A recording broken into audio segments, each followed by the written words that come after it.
हाय बेचारी बहू। सरिता की शादी एक अच्छे परिवार में हुई है। उसका पति रोहन उसे बहुत प्यार करता है।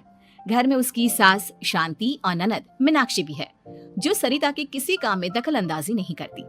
लेकिन फिर भी सरिता को ऐसा लगता है कि दुनिया की सबसे ज्यादा बेचारी बहू वही है और सबसे ज्यादा अत्याचार उसी पर हो रहा है। माँ जी, ये लीजिए आपकी चाय। अरे बहू, तूने इतनी ज्यादा चीनी क्यों डाल दी चाय में? हाय हाय माँ जी, मैंने तो उतनी ही मीठी बनाई है जितनी मीठी आपको पसंद है। माँ जी, आपको तो मेरे हाथ की चाय अच्छी ही नहीं लगती। जब देखो कुछ न कुछ कमी निकाल ही देती हो। अरे बहू, तू एक बात के पीछे ही पड़ जाती है। मैंने ऐसा कब कहा कि तू रोज चाय खराब बनाती है? सरिता अपने कमरे में चली जाती है और फोन उठाकर अपनी माँ से बात करती है। हेलो माँ, कैसी हो आप? क्या कर रही हो? मैं तो ठीक हूँ, पर तू बता तेरा मूड कैसा है? तेरी आवाज से लग रहा है कि कुछ तो हुआ है तेरे ससुराल में। अरे क्या बताऊँ माँ, यहाँ तो हर समय मेरे साथ बहुत बुरा व्यवहार होता है। मैंने अपनी सास के लिए इतनी अच्छी चाय बनाई, लेकिन मेरी सास चाय पीते ही मुझे 4 बातें सुना दी। बेटी, तू इतनी छोटी छोटी बातों पर ध्यान ही क्यों देती हो? तुम्हारी सास ने कुछ बोल भी दिया तो क्या हो गया? वो बड़ी है ना तुझसे। माँ ने इतना समझाया, लेकिन इस बात का सरिता पर कोई असर नहीं हुआ। अपनी बेचारी बहू की छवि वो बदलना ही नहीं चाहती। अगली सुबह सब नाश्ते की टेबल पर बैठकर नाश्ता कर रहे थे, तभी सरिता ने अपने पति से कहा, सुनिए जी, मुझे ना आज बाजार से कुछ सामान लेकर आना है। आज आप ऑफिस से आने के बाद मुझे लेकर चलना ना। भाभी, मुझे भी कुछ किताबें खरीदनी है। आप दोनों जा ही रहे हो तो मेरी किताबें भी ले आना। लो, अभी तो बात ही की है बाजार जाने की, तो एक फरमाइश आ गई। माँ जी, आप भी बता दो कुछ, और हाँ, मोहल्ले वालों से भी बोल दो अगर वो कुछ मंगवाना चाहते हो तो। बेचारी मीनाक्षी अपना सा मुंह लेकर रह गई। ये सब देखकर रोहन से चुप नहीं रह गया और वो गुस्से में बोला, सरिता, क्या हो गया है तुम्हें? मीनाक्षी ने तो सिर्फ किताबों के लिए बोला है। तुम्हें मीनाक्षी से इस तरह से बात नहीं करनी चाहिए। माफी मांगो उससे अभी। क्या? मैं माफी मांगू? दिन भर आपके घर के काम करूं मैं, आपकी और आपके घर वालों की बातें सुनूं मैं, और अब माफी भी मैं मांगू? ऐसा कभी नहीं हो सकता। ये बोलकर सरिता वहां से चली जाती है।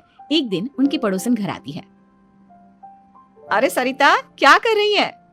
और क्या करूंगी भाभी जी, बस घर का काम ही कर रही हूँ। आप बताओ कैसे आना हुआ?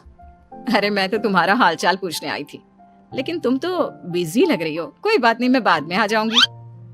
और क्या करूं भाभी जी, जब से शादी होकर आई हूँ ना, बस काम ही कर रही हूँ। और इस घर में ना कोई मेरी कदर नहीं करता।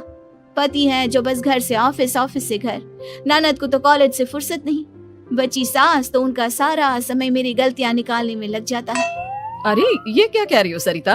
तुम्हारी सास तो पूरे मोहल्ले में तुम्हारी तारीफ करती फिरती है कि तुम बहुत अच्छी हो, पूरा घर तुम्ही ने संभाल रखा है। हाँ तो क्या हुआ, इसमें गलत क्या कहती है? सच्ची तो कहती है। मेरी मर्जी के बिना इस घर का पत्ता भी नहीं हिलता।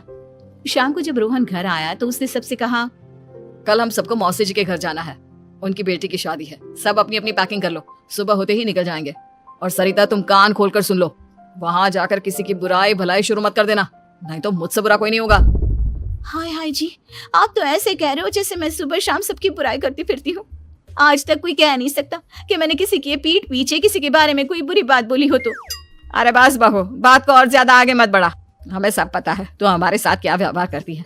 ये बात घर तक रखना, शादी में किसी को कुछ मत बोलना, नहीं तो सब कहेंगे कि शांति की बहू कितना बोलती है। हाँ हाँ, सब कुछ तो मैं ही बोलती हूँ ना। आप लोग तो हर समय फूलों की बारिश करते रहते हो मेरे ऊपर।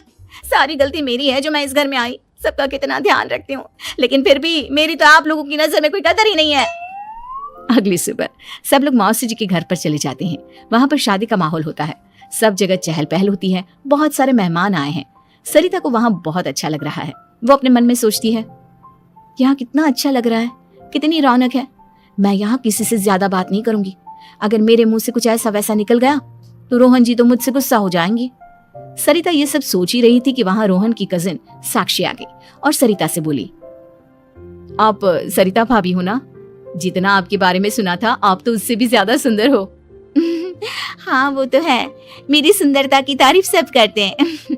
मेरे मायके में तो सब यही बोलते हैं कि रोहन जी की किस्मत बहुत अच्छी है जिन्हें मैं मिली। लेकिन आप कौन है? मैंने आपको पहचाना नहीं। मैं रोहन भैया की कजिन हूँ। आपकी शादी पर नहीं आ पाई थी ना, इसलिए आप मुझसे मिली नहीं कभी। शांति मौसी और मीनाक्षी आपकी बहुत तारीफ करते हैं। क्या कहा तुमने? मेरी तारीफ? कभी नहीं। मेरे ससुराल वाले कभी मेरी तारीफ कर ही नहीं सकते। मैं इतनी अच्छी हूँ, मेहनती हूँ, लेकिन उन्हें तो मेरी कदर ही नहीं। सारा दिन घर का काम करती हूँ, फिर भी मेरी सास ना मुझे सुनाती रहती है, और पति भी मेरी सास की साइड लेते हैं। ना कभी बाहर ले जाते हैं, ना कहीं घुमाने। अगर घुमाने के लिए कभी बोल भी देना तो उनकी बहन बीच में आ जाती है। मैं कैसे रह रही हूँ उस घर में, ये मैं ही जानती हूँ। सरिता की ये बातें सुनकर साक्षी को बड़ी हैरानी हुई। अब वो हर किसी के सामने अपनी बढ़ाई और ससुराल वालों की बुराई करने लगी। रोहन और शांति को सरिता पर बहुत गुस्सा आया, लेकिन वो चुप रहे। अगले दिन जब वो अपने घर पर आए, सरिता, तुमने क्यों सबके सामने मेरी इज्जत का तमाशा बनाया? तुमसे बोला था ना कि चुप रहना। अजी ऐसा भी क्या कह दिया मैंने जो इतना भड़क रहे हो? तुम जहां जाती हो अपना रोना शुरू कर देती हो, कभी किसी दूसरे की बात ही नहीं सुनती, बस अपनी कहती रहती हो। तुमने सबके सामने हमारा तमाशा बनाकर रख दिया है। हे भगवान, मुझे अपने पास बुला ले। जिस घर में मेरी कदर ही नहीं, उस घर में मेरा क्या काम? अरे क्या करूंगी मैं यहाँ रहकर? जो भी आता है मुझे सुनाकर चला जाता है। मैं तो किसी से कुछ नहीं कहती। सीधी सादी बहू मिल गई है ना सबको, तो जो जी में आए वो करो। सरिता ने अपने आगे किसी को कुछ बोलने ही नहीं दिया, और उस दिन भी उसने सबके सामने खुद को बेचारी बना ही दिया। अगले दिन मीनाक्षी कॉलेज के लिए लेट हो रही थी, इसलिए वो हर काम जल्दी जल्दी कर रही थी। अपना नाश्ता लेने किचन में गई और पतीले में रखे गरम दूध को गिलास में डालने लगी। दूध का पतीला उसके हाथ से छूट गया और गरम गरम दूध उसके हाथ पर गिर गया। ओए माँ, हाय मेरा हाथ, माँ मेरा हाथ जल गया। मीनाक्षी की आवाज सुनकर सरिता दौड़ती हुई आई। ये क्या किया तुमने? तुम्हें नाश्ता चाहिए था तो मुझसे बोल देती, मैं क्या मना कर देती? अब पता नहीं कितने दिन की मुसीबत पाल ली तुमने। सरिता मीनाक्षी को उसके कमरे में ले गई और उसका बहुत ख्याल रखा। उसका इस तरह से ख्याल रखना शांति और रोहन को थोड़ा अजीब लगा। माँ, सरिता के दिमाग का भी कुछ पता नहीं। कल शादी में सबको इतना कुछ बोलकर आई है हमारे बारे में, और अब मीनाक्षी की कितनी अच्छी देखभाल कर रही है। ये ऐसा क्यों करती है? बेटा, तेरी बीवी की ना आदत हो गई है सबके सामने खुद को बेचारी दिखाने की, और आदत इतनी जल्दी नहीं बदलती।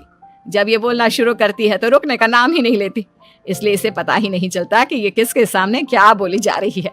लेकिन दिल की बहुत अच्छी है। हमें भी अपना दिल बड़ा करके ये जैसी है इसे स्वीकार करना चाहिए।